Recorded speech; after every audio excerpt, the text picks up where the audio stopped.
My name is Sarah, and I've moderated for the Scholars Bowl several years in a row, so I want to welcome you to moderating. It's a fantastic experience, and it's really rewarding because we get to help students not only test their learning and their academic ability, but you get to see the excitement they have whenever they win at the end of the tournament. So, welcome to the Scholars Bowl team. But first, I do want to give you some tips and tricks on moderating the Scholars Bowl. There's a lot to consider, so I certainly recommend reading the rules that Mary provides for you. There's a packet with the rules that's about 2 pages long. I definitely recommend reading over that before the Scholars Bowl. Also, she usually gives us packets with questions and answers, and it's important to practice those as much as possible because the pronunciations of some of the words, they get pretty challenging. I mean, you might be pronouncing a Chinese emperor you've never heard of or a scientific term that you're reading for the first time. And of course, there's always those first jitters when you're having to pronounce it and enunciate it for the crowd.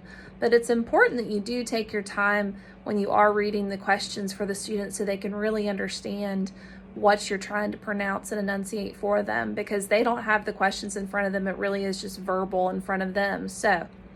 But pretend like you are at a podium and there's a buzzer system and there's 2 teams. Typically there's 4 students on each team with a captain. The captain is there to answer questions when it's the bonus question. You're going to have 25 toss-up questions, which either team could answer. And then if they get the toss-up question correct, they have access to a bonus question, which is worth 30 points. Toss-ups are worth 10 points. So say in theory you're halfway through a question, one team, or halfway through a toss-up question, one team incorrectly answers the toss-up question. Well, then you finish that question and the team that has not given the answer is able to have the opportunity to answer the toss-up question. And if they get it correctly, then they'll have access to a bonus question. So that's how that works. I certainly recommend testing the buzzer system before you guys get started.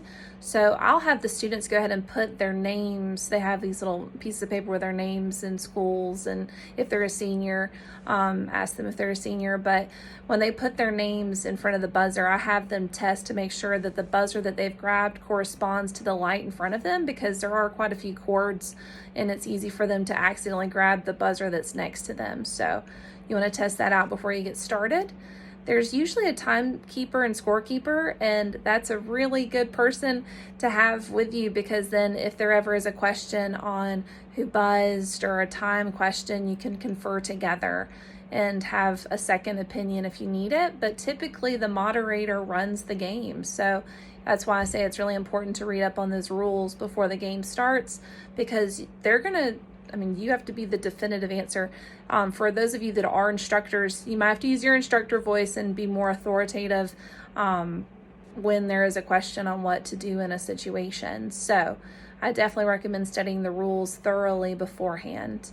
I also recommend, if you need to talk to me or Keith or Melody has also done the moderating position.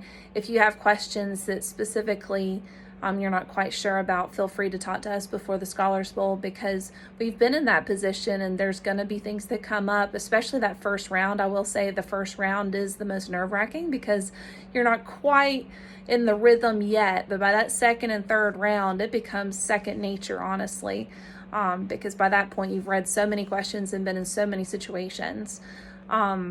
Typically, I will say the more competitive teams are the ones that are going to challenge you more. There's teams that are less competitive. They're kind of more go with the flow. But if it's a competitive team with a competitive coach, they may challenge you a little bit. But overall, it's been a pleasant experience for me. And I highly recommend doing this because you get to see the benefits of learning, honestly, because the students get so excited about it. So if you ever have any questions, feel free to call me. It's 556-2237. And my office is in Wallace Hall 138, so feel free to stop by with more questions. But good luck, and I know it's going to be a great experience. Thanks. Bye.